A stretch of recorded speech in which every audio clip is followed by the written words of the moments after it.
ప్రముఖ తెలుగు హీరో రామ్ చరణ్ ఈ మధ్య కడపలో ఉన్నటువంటి పెద్ద దర్గా దర్శనానికి వెళ్ళారు.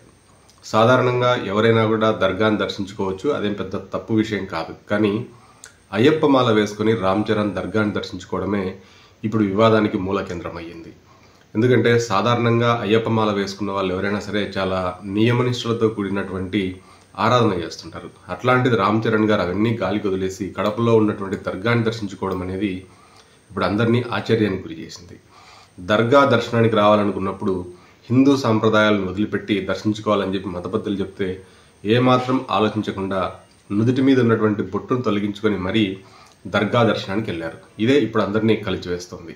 మీరు అయ్యప్ప మాల వేసుకోకపోతే దర్గా దర్శనాన్ని ఎప్పుడైనా చేసుకోవచ్చు, అందులో తప్పులేదు. కానీ అయ్యప్ప మాల వేసుకొని ఇటువైపు హిందువుల మనోభావాలను దెబ్బతీస్తూ మీ నుదిటిన ఉన్నటువంటి బొట్టును తొలగించుకోండి అనగానే ఏమాత్రం సంకోచించకుండా బొట్టును తొలగించుకొని దర్గా దర్శనానికి వెళ్ళారు. దీన్ని బట్టి మీరు హిందూ దేవుళ్ళకి ఇస్తున్నటువంటి గౌరవం ఏపాటిదో జనాలకు అర్థమవుతుంది.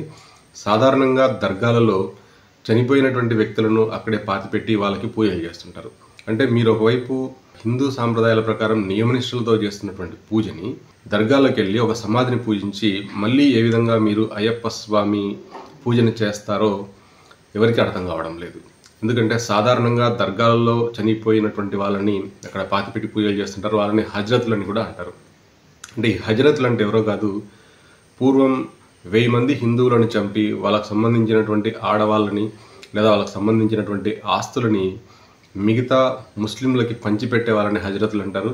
అంటే వీళ్ళు చనిపోయిన తర్వాత వాళ్ళకు గుర్తుగా ఈ దర్గాలని సృష్టించడం జరిగింది. అప్పట్లో నవాబులు భయపెట్టి హిందువులని ఈ దర్గాల చుట్టూ ప్రదర్శనలు చేయడమో లేకపోతే ఆ దర్గాలను ఆరాధించడమో చేయించడం బలవంతంగా చేశారు. ఇప్పటికీ అదే ఆచారం కొనసాగుతోంది. ఈ కల్చర్ సాధారణంగా రాయలసీమలో ఎక్కువగా ఉంటుంది. అయితే ఇదంతా వేరే విషయం. బట్ రామ్ చరణ్ గారు ఇవాళ దర్గా దర్శనానికి వెళ్ళడం అనేది నిజంగా శోచించాల్సినటువంటి విషయం. ఆ తర్వాత రామ్ చరణ్ గారి భార్య ఉపాసన కూడా మళ్ళీ ఒక ట్వీట్ చేశారు. ఏంటంటే, మాకు అన్ని మతాలు సమానం, మేము అందరినీ సమదృష్టితో చూస్తాము అని చెప్పి. దాన్ని ఎవరు తప్పబడడం లేదు. అందరూ కూడా భారతదేశంలో అందరినీ అందరూ సమానంగానే చూసుకుంటున్నారు. అయితే మీరు హిందువులమని చెప్పుకుంటూ ఈ ఆచారాలను తుంగలో తొక్కేయడమే ఇప్పుడు అందరికీ కోపం వస్తుంది. కాబట్టి మీరు తప్పు చేసిన తర్వాత సమర్థించుకోవడం మానేసి పొరపాటు ఏదో జరిగిపోయింది అని చెప్తే బాగుండేది.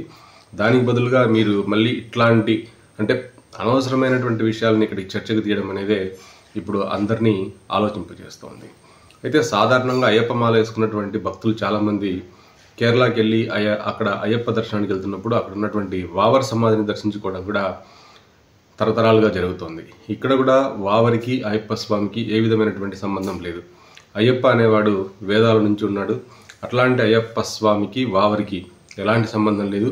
అయినా కూడా బలవంతంగా అక్కడ ఉన్నటువంటి కేరళ నవాబులు ఎప్పుడో ఈ పద్ధతిని ప్రవేశపెట్టారు. దాన్ని ఇప్పటికి కూడా పాటిస్తున్నారు. కాబట్టి అయ్యప్ప దర్శనానికి వెళ్తున్నటువంటి స్వాములు ఎవరు కూడా వావర్ సమాధిని దర్శించుకోవాల్సినటువంటి అవసరం లేదు.